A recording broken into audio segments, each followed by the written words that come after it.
Baik, terima kasih kesempatan yang telah diberikan kepada kami dari kelompok 3.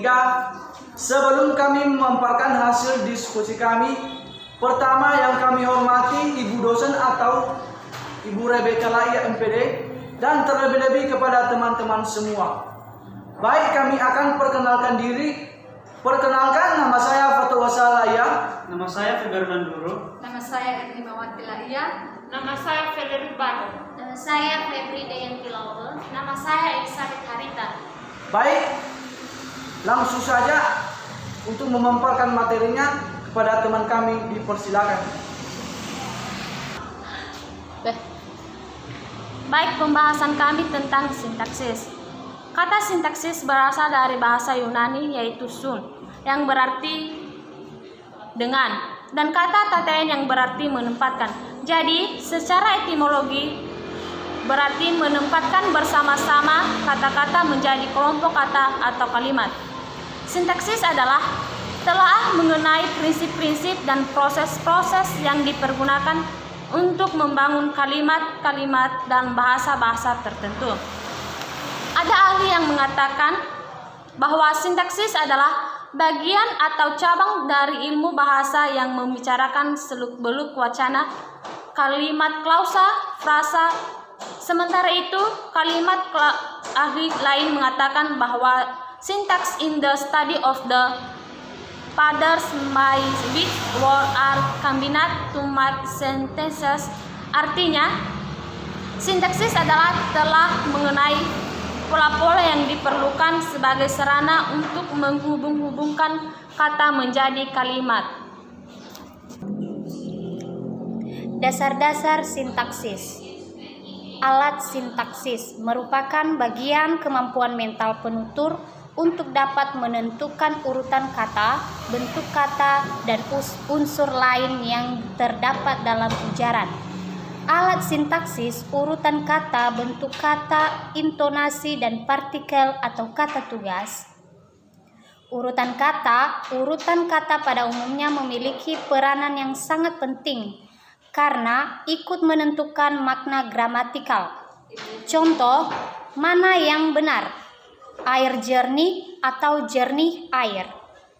Bentuk kata biasanya diperlihatkan oleh afiks atau imbuhan. Afiks memperlihatkan makna gramatikal yang sangat beragam tergantung bahasanya.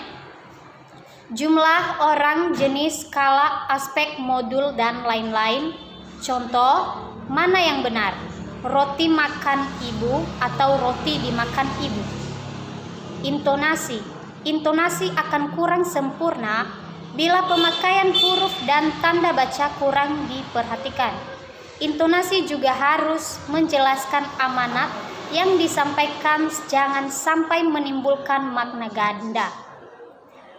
Contoh bandingkan: 1. Laki-laki dan perempuan muda. 2. Laki-laki dan perempuan atau muda. Partikel atau kata tugas.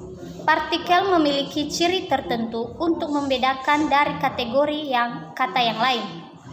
Jumlahnya terbatas, keanggotaannya tertutup, pada umumnya tidak mengalami proses morfologi. Memiliki makna gramatikal, terdapat dalam semua wacana. Contoh, isilah titik-titik di bawah ini. Dia Nias.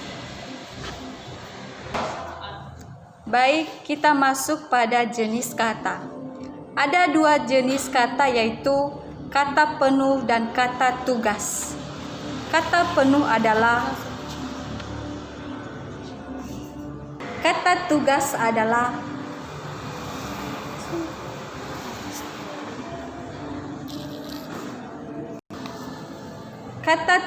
adalah salah satu jenis kata dalam tata bahasa formal bahasa Indonesia yang hanya memiliki makna gramatikal dan titik memiliki makna leksikal, yang artinya makna dari kata tugas akan menjadi jelas ketika dihubungkan dengan kata lain dalam sebuah kalimat.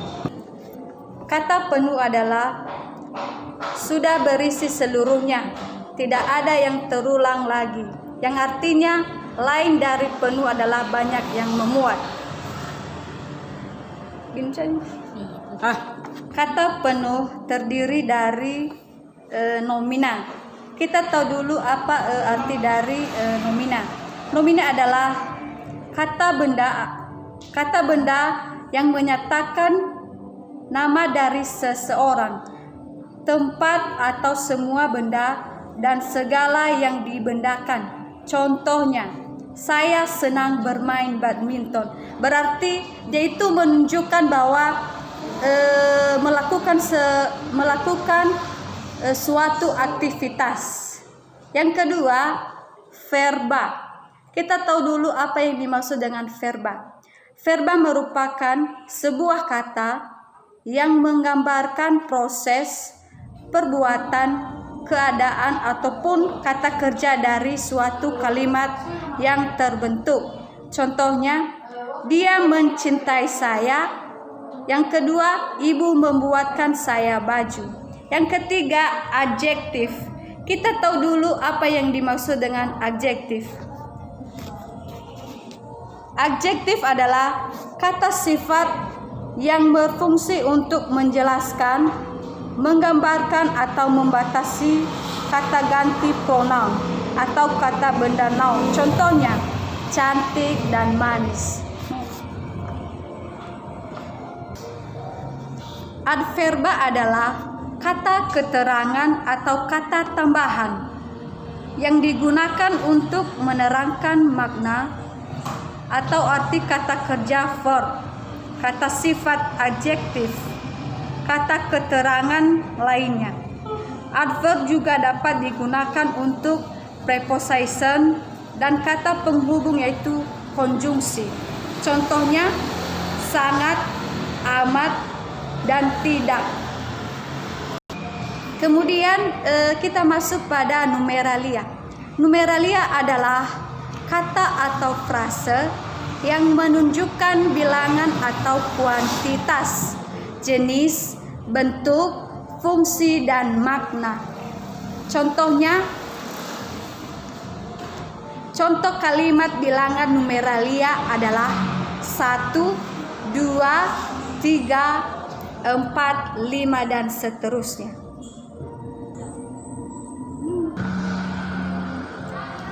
Kata tugas adalah salah satu jenis kata dalam tata bahasa formal. Bahasa Indonesia yang hanya memiliki makna gramatikal dan tidak memiliki makna leksikal, yang artinya makna dari kata tugas akan menjadi jelas ketika dihubungkan dengan kata lain dalam sebuah kalimat. Kata tugas terdiri dari dua macam, yaitu preposisi dan konjungsi. Kita tahu dulu apa yang dimaksud dengan proposisi. Proposisi adalah menunjukkan hubungan antara kedua kata tersebut dengan kata lainnya dalam sebuah kalimat. Yang kedua, konjungsi. Konjungsi adalah kata atau ungkapan penghubung antara kata, antar frasa, antar klausa, dan antar kalimat.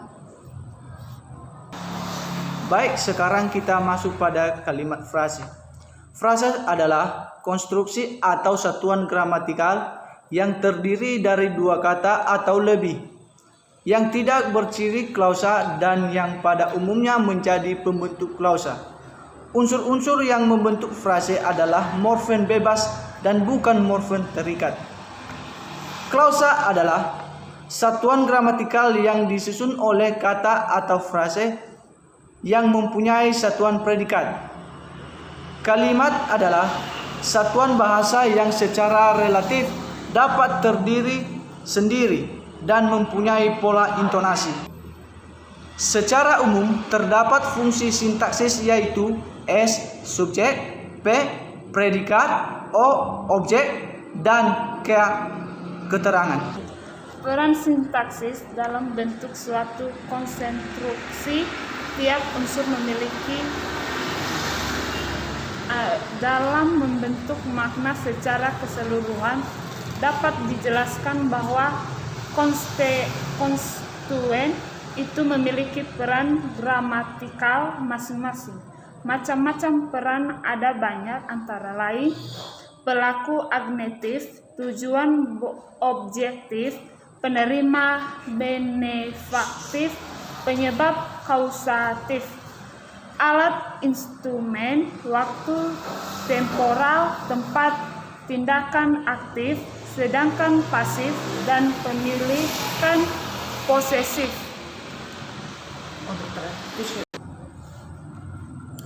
Mengapa kita harus mempelajari sintaksis? Karena perlu kita ketahui bahwa sintaksis adalah ilmu tata kalimat yang menguraikan hubungan antar unsur bahasa untuk membentuk sebuah kalimat. Sintaksis perlu dipelajari karena ilmu ini membahas tata bentuk kalimat yang merupakan kesatuan bahasa terkecil yang lengkap. Sintaksis berhubungan dengan unsur bahasa lain yang ada keterkaitannya dengan unsur pembentuk kalimat.